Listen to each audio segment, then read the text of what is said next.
Now I'm very honored to introduce our next guest. We have Dr. Ahmed Al Dubayan.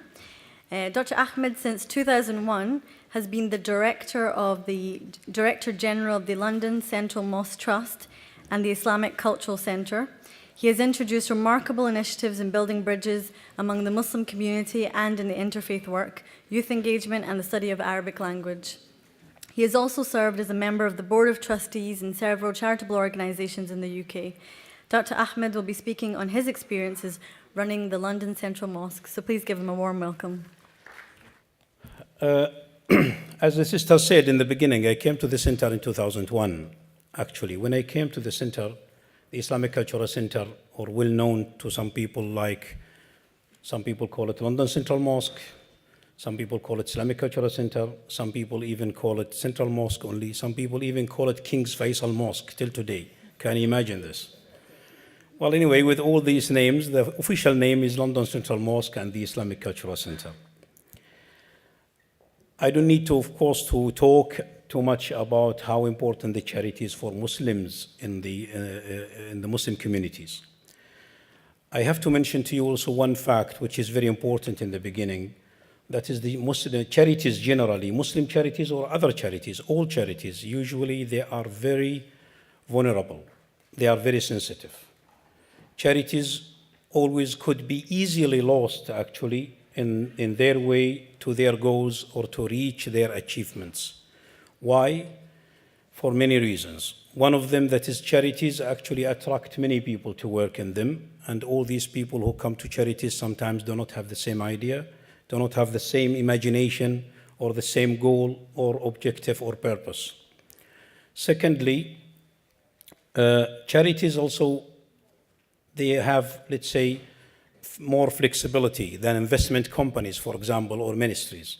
So you can decide easily in charities better than when you decide in ministries or you decide investment companies, which you have, of course, chairman and you have board. They will investigate about everything more than in charities. When you reach, there is more flexibilities in charities. And when you have really a wrong person in the charity, it is really then the whole charity could be misled or could be taken away. When I came to the center, London Central Mosque, I was surprised with many things. And I will be honest, actually, to all of you and to talk, because when I talk about this, I'm not talking only about the center. I'm talking about the Muslim community. I'm talking about myself. I'm talking about all of us. One of the things I have met really in the center when I came, that is really, there is no feeling of one team among the staff themselves. Staff themselves, they were really different views, different objectives. They are not working as one team. Also, priorities are lost. Everybody has his own priority, which he thinks this is the most important. Let me, for example, give you one of the things, since also we are here with the MCB, the issue of representation of Muslims in the UK. That was one of the hot issues when I came to London, who represent Muslim community in the UK. It took me some time to convince my staff this is not a priority for us in London Central Mosque. Some of them even did not accept it in the beginning, especially I am a new director, I was a new director at that time. They didn't like it, but really I have my point of view. I said it's not good to step in this area, leave it. Until today, I have certain opinion about this. We can discuss it in another time. Also, of course, lack of legislations, lack of policies, these are always there. But actually the bigger surprise I got is not from the Islamic Cultural Center, but it's from the Muslim community itself, really. Number one, there is no one vision in the Muslim community. Different visions, again, different priorities. Also, there is really a very hard competition. This competition really is taking everybody away from the right way, the right track and the right path. One of the things that is Muslim used to compete and used to even sometimes even to fight for is this issue of the representation of the Muslim community. Lack of collaboration among Muslim charities. Old visions controlling the area, the whole area of the charities. Still old directors, still some people, those who would like to implement the old visions, old mechanism actually in the new charities. And that, of course, doesn't attract the new generation, so new generation doesn't come to the charities because of this old type of management. These are examples. I have many of these actually about Muslim community. But the thing that is actually which hurt me a lot in that time, that is there is no love enough actually among the Muslim community with each other. There is no love. Love is really is missing sometimes. We are together, say we are Muslims, but we still hold some ideas about who is this person. He is Arab, he's Pakistani, he's Indian, he's this. It's a kind of categorizing the people or classifying people according to country, according to ethnicity, according to language or background or family. Islam itself actually is against all these differentiation, all these categories at all. And this, we still stick to this, and it is seen among the Muslim community.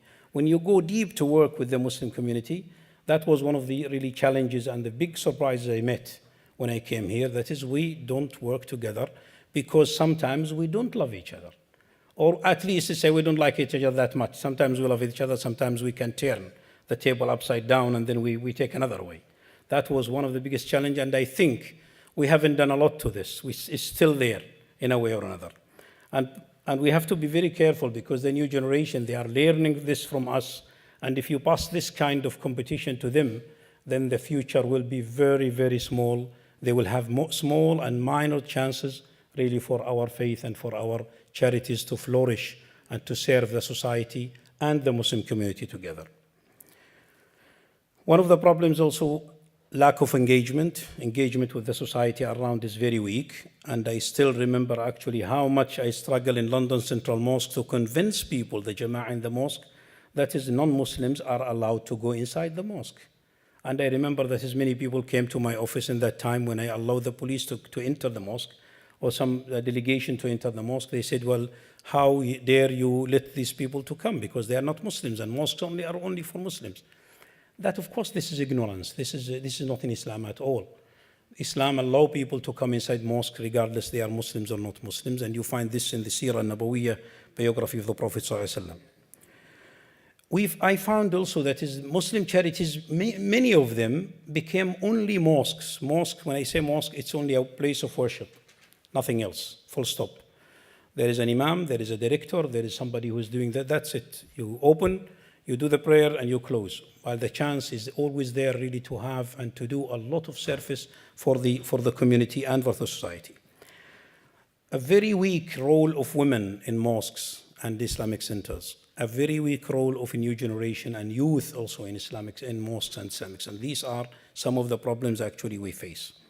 Of course, to change this, to put legislations, what was not easy job at all. I started actually with our trustees. And I talked to them honestly in that time. I explained the situation to them.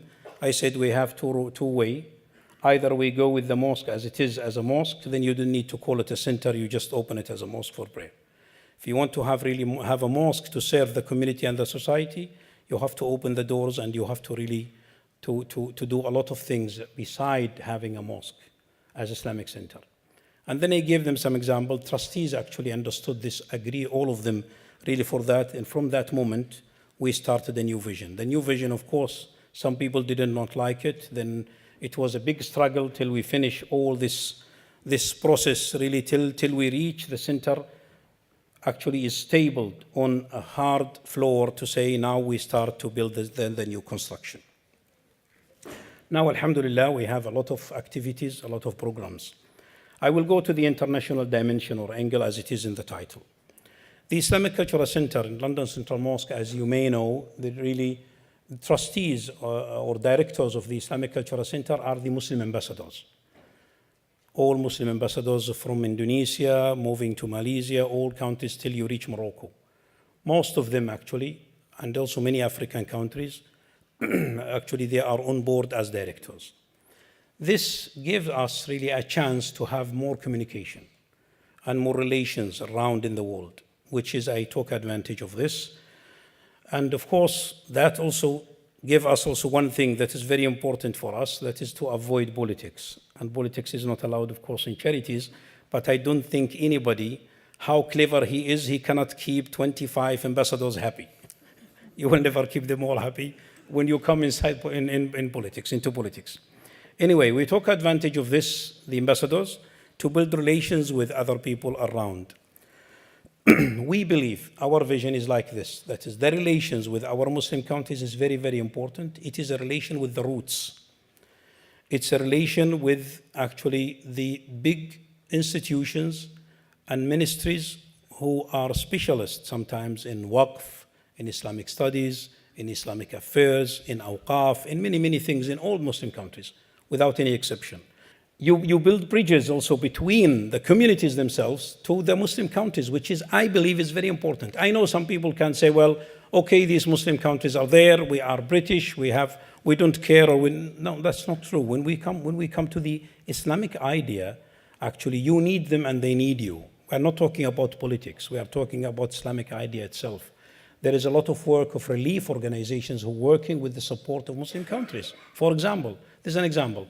You need also from them sometimes to invite some scholars to talk. You need sometimes to support for some projects you have. Based on this, actually, building inside with outside in this bridge, we started partnership program with many. We actually finalized, we completed, let's say, partnership program with ISISCO. ISISCO is the equivalent, Islamic equivalent of UNESCO. It is based in Morocco. We have also partnership with the ILICSO in Tunisia in the field of Arabic language and teaching Arabic language.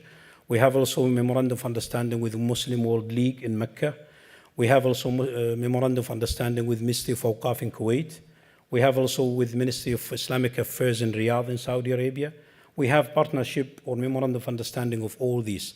We have good relations with the Mashiach in Russia, in Moscow, also in Kazan, also, and of course with other European countries, and relations with Islamic centers in Europe, with Madrid, with Vienna in Austria, with the Center of Dialogue in Vienna in Austria. We build all these relations to work together. Either we give them our experience, sometimes contribution, and they give us also their contribution and their support and their experience. I try really to sum up all of these things to squeeze them together, but each subject I talk about really needs really to be discussed and to be examined in another way. I think one word, if you allow me, the future of Islamic centers and mosques is not to keep the old model. No, it is really to adopt a new model where these mosques and the Islamic center will work not only as mosques, but as centers for social service, for educational, for knowledge. This is the future, actually. Engaging everybody, involving everybody. Without this, we will keep the old image of the mosque, and then all these things will stop one day. Thank you very much. Wassalamu alaikum.